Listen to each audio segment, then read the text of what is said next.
واقعی مجھ سے پھر سے غلطی ہوئی جو تمہیں بیٹی کہہ بیٹھا۔ اے جنتی عورت، خدا کے نام پر مجھے کچھ خیرات دے دے۔ بڑھیا یہ سن کر ایک مرتبہ پھر سے بپھر گئی اور پیر پٹک کر بولی، تمہارے منہ میں خاک، کیا میں مر گئی ہوں جو ایسا بولتے ہو؟ تم نے ایسی جرت کیسے کی؟ فقیر نے گھبرا کر کہا، نہیں نہیں، خدا نہ کرے، میرا یہ مطلب نہ تھا، مجھے ایک مرتبہ پھر سے معاف کر دو، خدا تمہارا بھلا کرے، تمہاری عمر دراز ہو۔ اے نیک بی بی، میں 2 دن سے بھوکا ہوں، اللہ کے نام پر مجھے ایک روٹی اور چمچہ بھر سالن مل جائے۔ اس بار فقیر نے جو دعائیں دیں ان کا بڑھیا کے دل پر یہ اثر ہوا کہ اس نے فقیر کو گالیاں نہیں دیں، بس ناگوار لہجے میں اتنا ہی کہا، تجھے شرم نہیں آتی؟ میں خود بوڑھی ہوں، کیا مجھے بے وقوف سمجھ رکھا ہے جو مجھ سے روٹی سالن مانگتا ہے؟ کیا میرا گھر کوئی لنگر خانہ ہے؟ چل یہاں سے جا اور اپنا راستہ لے۔ فقیر سمجھ گیا کہ اس کا بیٹا واقعی سچا تھا۔ وہ گڑ گڑا کر کہنے لگا، اے نیک بی بی، روٹی سالن نہ سہی، ایک مٹھی آٹا ہی دے دو۔ اس پر بڑھیا نے جواب دیا، دیکھ اب زیادہ تنگ نہ کر، تجھے شہر بھر میں میرا ہی گھر ملا تھا جو یہاں آ ٹپکے ہو، اب مجھے غصہ نہ دلاؤ اور یہاں سے چلے جاؤ۔ فقیر نے سوچا کہ یہ بڑھیا تو کچھ دینے والی نہیں، لیکن وہ بھی اس سے کچھ لیے بغیر جانا نہیں چاہتا تھا۔ یکا یک اس کی نظر بادام کے چھلکوں پر پڑی جو صحن میں بکھرے پڑے تھے۔ فقیر کہنے لگا، اے نیک بی بی، میں تیری سخاوت سے مایوس نہیں ہوں، آج تو تجھ سے کچھ لے کر ہی جاؤں گا۔ اچھا چلو، آٹا نہ سہی، یہ بادام کے چھلکے ہی دے دو۔ بڑھیا کہنے لگی، میرے اللہ، یہ کیسا ڈھیٹ فقیر ہے، جونک کی طرح چمٹ گیا ہے۔ تمہیں کیا لگا یہ بادام کے چھلکے میں نے ایسے ہی پھینک رکھے ہیں؟ ارے ان کو تو پیس کر میں اپنے دانتوں کا منجن بناؤں گی، بھلا تمہیں کیوں دے دوں؟ وہ نیک بزرگ جو ایک فقیر کے روپ میں تھا کہنے لگا، سوچ لو، میں نے تو تمہارے فائدے کے لیے ہی کہا ہے۔ اپنے فائدے کے بارے میں سن کر بڑھیا کی آنکھیں چمک اٹھیں۔ وہ خوش ہو کر بولی، میرے فائدے کے لیے؟ وہ کیسے؟ فقیر کہنے لگا، وہ اس طرح کہ میں بادام کے ان چھلکوں کے بدلے تمہیں ایک سونے کا سکہ دوں گا۔ یہ سن کر بڑھیا کی باچھیں کھل اٹھیں اور کہنے لگی، بادام کے ان چھلکوں کے بدلے سونے کا ایک سکہ؟ اچھا ٹھیک ہے، تم بادام کے یہ چھلکے رکھ لو اور مجھے وہ سونے کا سکہ دے دو۔ فقیر نے کہا، ابھی نہیں، میں تمہیں سکہ کل لا کر دوں گا۔ یہ سن کر بڑھیا نے طنزیہ انداز میں کہا، کل کہاں سے لاؤ گے؟ کیا رات کو کہیں چوری کرو گے؟ یہ سن کر فقیر کہنے لگا، توبہ توبہ، میں چوری کیوں کرنے لگا؟ بات یہ ہے کہ میں ہر رات قبرستان جاتا ہوں، وہاں رات بھر میں ایک قبر کے پاس لیٹا رہتا ہوں اور صبح نہ جانے کون میرے پاس کوئی 5 سونے کے سکے رکھ جاتا ہے۔ کل میں تمہیں سونے کا سکہ لا کر دوں گا، اب یہ بادام کے چھلکے تو مجھے دے دو۔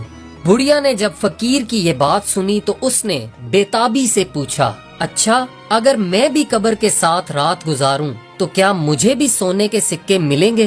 فقیر نے کہا، کیوں نہیں، ضرور ملیں گے۔ اچھا اب یہ بادام کے چھلکے تو مجھے دے دو۔ بڑھیا نے آگے بڑھ کر بادام کے چھلکے اٹھائے اور فقیر کو دے دیے اور کہنے لگی، لو بابا، خدا نے مجھے اتنا بڑا دل دیا ہے، مجھ سے تو کسی کی ضرورت دیکھی نہیں جاتی۔ اب فقیر نے بڑھیا کو یاد دلایا، لیکن تم تو کچھ دیر پہلے ان چھلکوں کا منجن بنانا چاہتی تھی۔ بڑھیا نے اپنے پوپلے منہ سے مسکراتے ہوئے کہا، منجن بنا کر میں کیا کروں گی، میرے منہ میں تو دانت ہی نہیں۔ اب فقیر نے اس سے بادام کے چھلکے لیتے ہوئے کہا، میں کل صبح آ کر تمہیں ایک سونے کا سکہ دے دوں گا۔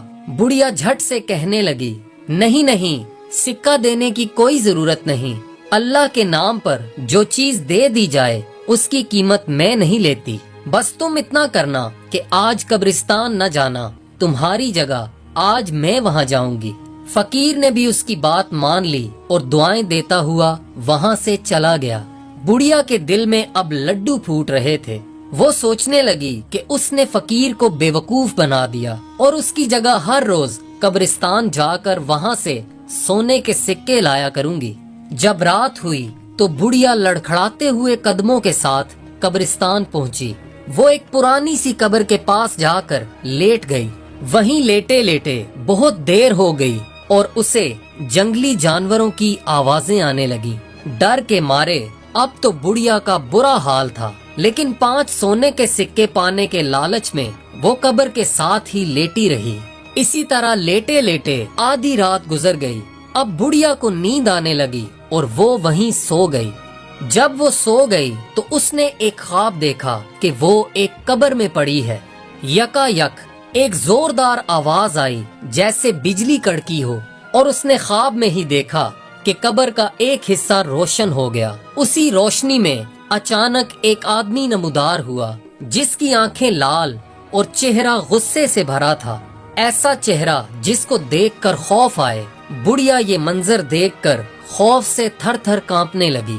وہ آدمی اس کی طرف بڑھتے ہوئے گرجدار آواز میں بولا، تم نے کنجوسی اور لالچ کے چکر میں پڑ کر کبھی کسی کے ساتھ بھلائی یا نیکی نہیں کی، تم نے کبھی کسی کی مدد نہیں کی، بلکہ تم تو اپنی زبان سے لوگوں کے دل دکھاتی تھی۔ اس کے بدلے اب تمہیں ہمیشہ قبر کا عذاب سہنا ہوگا۔ یہ کہہ کر اس خوفناک آدمی نے اپنے کندھے سے ایک تھیلی اتاری اور اسے الٹ کر جھٹک دیا۔ اس میں سے کئی سانپ اور بچھو نیچے گرے اور رینگتے ہوئے بڑھیا کی طرف بڑھنے لگے۔ اب تو بڑھیا بہت گھبرائی اور خوف کے مارے چیخنے چلانے لگی۔ اس آدمی نے کہا، اگر تو نے کسی کے ساتھ بھلائی کی ہوتی تو وہ نیکی تیرے کام آتی۔ یہ کہنے کے بعد وہ شخص وہاں سے غائب ہو گیا۔ سانپ اور بچھو اب بڑھیا کے بہت قریب آ چکے تھے۔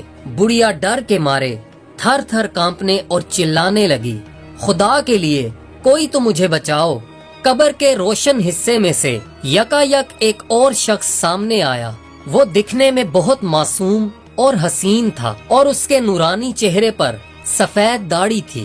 اس نورانی چہرے والے نے بے حد میٹھی آواز میں بڑھیا سے کہا، بڑی بی ڈرو نہیں، یہ سانپ اور بچھو تمہارا کچھ نہیں بگاڑ سکتے۔ اپنی زندگی میں تم نے صرف ایک ہی نیکی کی ہے، آج وہی تمہارے کام آئے گی۔ یہ کہہ کر اس نے اپنے کندھے پر لٹکی ہوئی تھیلی میں ہاتھ ڈالا اور اس میں سے کوئی چیز نکال کر بڑھیا کی طرف پھینکی، اور اچانک وہ بڑھیا کی نظروں سے غائب ہو گیا۔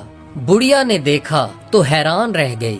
یہ تو وہی بادام کے چھلکے تھے جو اس نے اپنے دروازے پر آئے ہوئے فقیر کو دیے تھے۔ سانپ اور بچھو جیسے ہی بڑھیا کو کاٹنے لگے تو وہ بادام کے چھلکے اڑ کر ان کے منہ پر آ گرے۔ اس طرح خیرات میں دیے ہوئے ان بادام کے چھلکوں نے بڑھیا کو عذاب سے بچا لیا۔ اچانک بڑھیا کی آنکھ کھل گئی۔ وہ تھر تھر کانپ رہی تھی اور اس کا جسم سر سے پاؤں تک پسینے میں ڈوبا ہوا تھا۔ بڑھیا کا بیٹا اپنی ماں کو ڈھونڈتے ہوئے قبرستان تک پہنچ گیا۔ اس نے دیکھا کہ اس کی ماں ایک پرانی قبر کے ساتھ پڑی ہے۔ وہ بہت خوف زدہ اور کمزور لگ رہی تھی۔